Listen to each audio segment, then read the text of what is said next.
upang itanong niya sa atin kung meron bang utos dyan na ipangilin ang Sabat doon sa salitang ito ang buong katungkulan ng tao. Manapay basahin natin para magkaroon ng kaliwanagan. Ecclesiastes Kapitulo 12. Yung pong nasa tanong, 13. Ang sabi riyan, ito ang wakas ng bagay, lahat ay narinig. Ikaw ay matakot sa Diyos at sundin mo ang kanyang mga utos, sapagkat ito ang buong katungkulan ng tao. Ayan, dito mga kapatid, makikita natin, sa ginamit niyang talata, ang tanong niya doon, may nakalagay ba dyan na ipangilin ng Sabat? Alam mo kapatid na Rolyota, napansin mo dyan doon, ikaw nga mismo nagbigay ng highlight ng salitang, ito ang buong katungkulan. This is the whole duty of man. Ano po ang whole duty of man? Sundin ang kanyang mga utos. Yung bang pangingilin ng Sabat ay kasama sa utos ng Diyos? Of course, kung ating babalikan ang 10 utos ng Diyos, mga kapatid, nasa Exodo 20, versikulo 8 hanggang 11, nakalagay doon, na ito ay pang-apat na utos na binigay ng Diyos, alalahanin mo ang araw ng Sabat upang ingatang banal, upang ipangilin. At sa 5:12 ng Deuteronomio ay kasama sa utos ito. Ilagay nga natin sa screen at tinan yung 5:12 ng Deuteronomio. Sabi riyan, no, iyong ipagdiwang ang araw ng Sabat upang ipangilin, gaya ng iniuutos sa iyo ng Panginoon mong Diyos. Saan ba ito inutos? Yung nasa Exodo 20, versikulo 8 hanggang 11. So makita natin na dito'y maliwanag. Isa sa kasama sa utos, kapatid na Travolta, ay yung ipangilin ng araw ng Sabat. Okay? Huwag mo hanapin doon kasi yun ay buong katungkulan. Ibig sabihin, kasama doon yung pangingilin ng Sabat dahil ang Diyos mismo ang nag-utos niyan. Maliban na lamang kung sinabi ng Diyos na linggo na o first day of the week na ang ipangilin. Wala naman tayo talagang mabasa sa Biblia o sa iba pang mga talata ng Biblia, mga kapatid, uutos ng Panginoon na nag-utos siya na linggo nang ipangilin. Alam nyo, ako'y dati rin Katoliko. Ako rin dating Sunday Keeper. At marami na akong tinanong ng mga ngaral ng Sunday Keeper, mga kapatid, o yung nangingilin ng linggo. Wala silang mabasa na may utos ang Diyos na ipangilin ang Sunday. Walang mabasa ganon. Wala rin niyang binanggit si Kristo patungkol diyan. Kundi ang nakalagay doon sa Biblia, ipangilin ang ikapitong araw na siyang Sabat. At nung nakaraan nga, nagtanong ang kapatid na Noel sa akin, ay pinaliwanag natin na bakit Sabado? Ay sapagkat yung Sabado, yun yung ikapitong araw, mga kapatid. Ang Sabado, siyang ikapitong araw, marami po ang mga tao kasi na hindi nila alam na yung ikapitong araw ay siyang Sabado. Minsan iniisip nila, even yung mga teachers sa public, may mga kilala akong mga teacher na they found out lang lately na yung palang ikapitong araw ay siyang Sabado. Akala nila dati ay linggo. Kaya akala nila, kaya tinuturo nila sa school Sabado sa bahay, katulong ni nanay, linggo'y nagsisimba. O kita niyo mga kapatid, bakit ito na tinuturo nila? Because ang kanilang palagay, yung ikapitong araw, yun yung Sunday. Pero kung ating babalikan, if we check yung kalendaryo, yung talagang tunay na kalendaryo, at yung dictionary, at of course yung Bible, ay maliwanag doon na nakasad, yung ikapitong araw, yun yung Sabado na tinatawag na Sabat. Kaya nga, yung salitang Sabat, araw ng pamamahinga, o araw ng kapahingahan, ay galing sa Hebrew word na Shabbat, sa Greek word na Sabaton, o Sabato, sa Latin ay Sabatom. Pagdating sa Espanyol o sa mga Spanish ay Sabado ang salin, mga kapatid. Sabado. Yun yung ikapitong araw, mga kapatid, na ipinangingilan. At Diyos ang nag-utos niyan. Ngayon, doon sa binigay na talata ni kapatid na Travolta, na ang sabi niya, baka ito'y palapalagay lang ng mga Seventh-day Adventist Church na ang pagpapangili ng Sabat ay buong katungkulan ng tao. Hindi yan pagpapalagay. Kasi kung ating babalikan yung utos ng Diyos, kasama yung pangili ng ikapitong araw ng Sabat.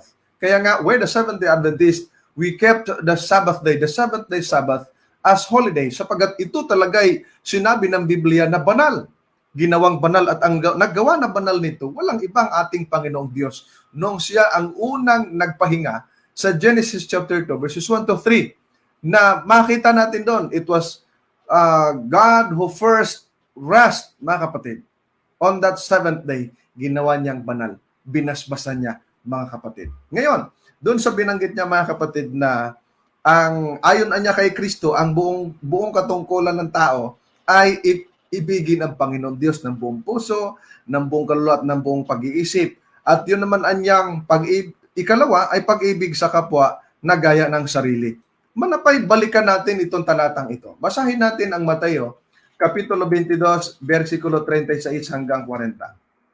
Ang sabi riyan mga kapatid ay ganito.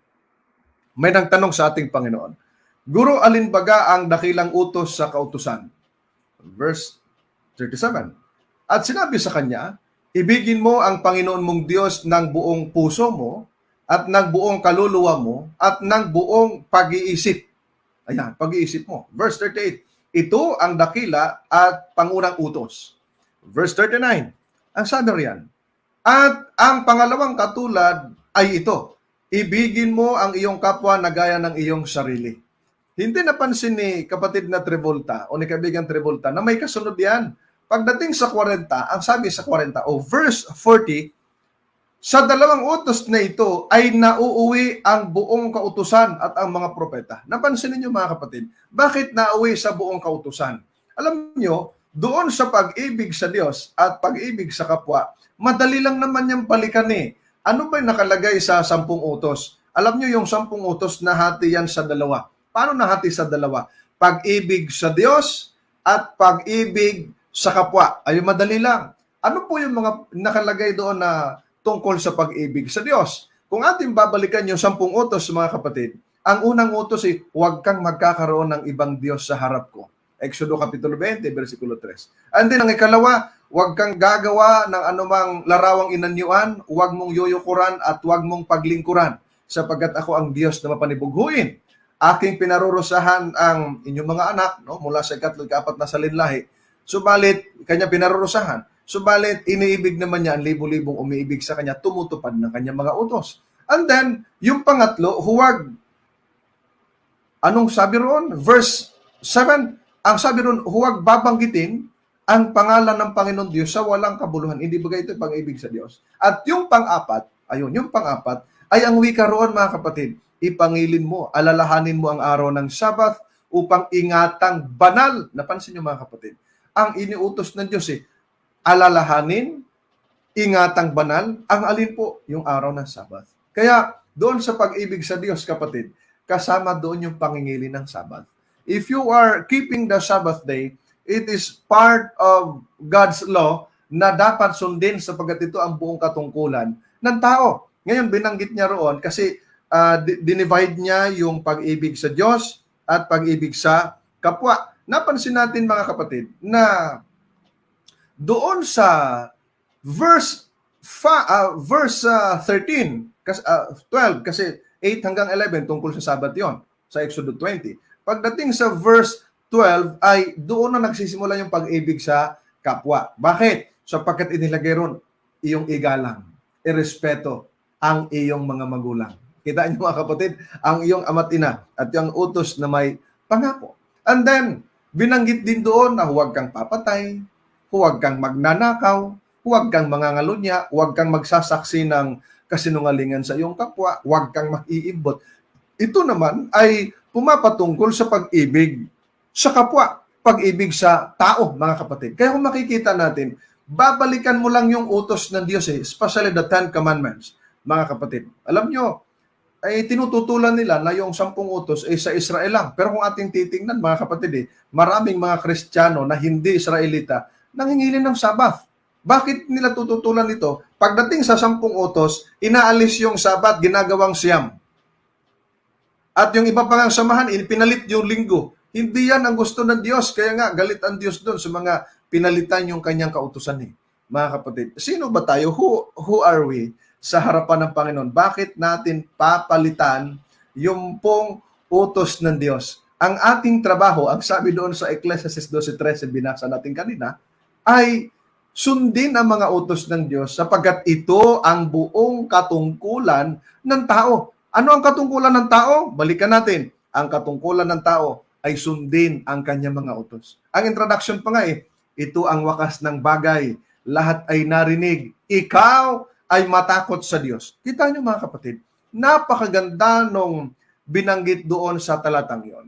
Nagpapaalala sa atin, mga kapatid, matakot tayo sa Diyos at sundin ang kanyang mga utos. Abay, bakit? Sapagkat ito ang buong katungkulan ng tao. Ang katungkulan ng tao, ang pagsunod sa utos ng Diyos. Maliwanag yan, mga kapatid. Kahit na gustong tibagin niya ng mga sumusuway, wala silang magagawa, mga kapatid. Bakit? Nakalagay na sa Biblia eh. Ang Diyos ang nag-utos, ang Diyos ang nagsalita. Kaya kapatid na Travolta, kung ang tanong mo, kasama ba doon sa buong katungkulan ng tao na sundin ang utos, yung pangingilin ng Sabat, ang sagot ko po, opo, kasama po doon, kapatid. Bakit kasama? Sapagkat kasama sa utos ng Diyos, especially the Ten Commandments, yung pangingilin ng araw ng Sabat. Alam ko na lahat ng simbahan nagtuturo ng Ten Commandments, kaya lang medyo sumablay sila doon sa Fourth Commandment, doon sa Sabat. Bakit? Kasi hindi nila sinusunod. Manapay nilalabag nila, harap-harapang nilapastangan ng Diyos, mga kapatid. Harap-harapan na ayaw nilang sundin, mga kapatid. Okay? Kaya nasa inyo po yan, mga kapatid. Kung tunay na sinusunod ninyo ang Panginoon, dapat sundin ninyo ang kanyang mga utos. Kaya nga, yung pag-ibig sa Diyos, mga kapatid, pagsunod sa utos yon. Okay? Yung pag-ibig mo sa Diyos, isa doon sa pagpapakita, pagsunod sa utos. Halimbawa na lamang, ang sabi ng ating Panginoong Yesus sa Juan 14:15, ang maliwanag dyan na nakasaad ay ganito eh. Ang sabi riyan, 14:15. Opo, ang sabi riyan, mga kapatid, kung ako'y inyong iniibig, ay tutuparin ninyo ang aking mga utos. Ito'y napakalinaw, mga kapatid. Ang sabi ng ating Panginoon, kung ako'y inyong iniibig, tutuparin ninyo ang aking mga utos. Napakaliwanag naman yan eh. Kung iniibig mo ang Panginoon, sundin mo ang kanyang mga utos, mga kapatid. At ang sabi pa sa unang Juan, Kapitulo 5, versikulo 3, ito ay maliwanag din na nakasaad. Sabi riyan, sapagkat ito ang pag-ibig sa Diyos na ating tuparin ang kanyang mga utos at ang kanyang mga utos ay hindi mabibigat. Ayan, ito mga kapatid, ang liwanag, no? Ito anya yung pag-ibig para sa Diyos. Yung para sa ating pagmamahal sa Panginoon. Naalin po na ating tuparin ang kanyang mga utos at ang kanyang mga utos ay hindi mabibigat. Alam nyo, nabibigatan talaga yung mga taong ayaw sumunod sa utos ng Diyos. No? Hirap na hirap sila dahil ang nangyayari, sila yung nasusunod, hindi yung Diyos, mga kapatid. Okay? Hindi yung Diyos na gumawa ng langit at ng lupa, nung gumawa sa atin, na nagbigay sa atin ng utos, hindi na ang Diyos ang nasusunod. Tao na ang nasusunod, mga kapatid. Yun ang nakakalungkot. At harap-harapang nilalabag yung utos ng Diyos, pero gamit-gamit Biblia, mga minamahal na mga kapatid.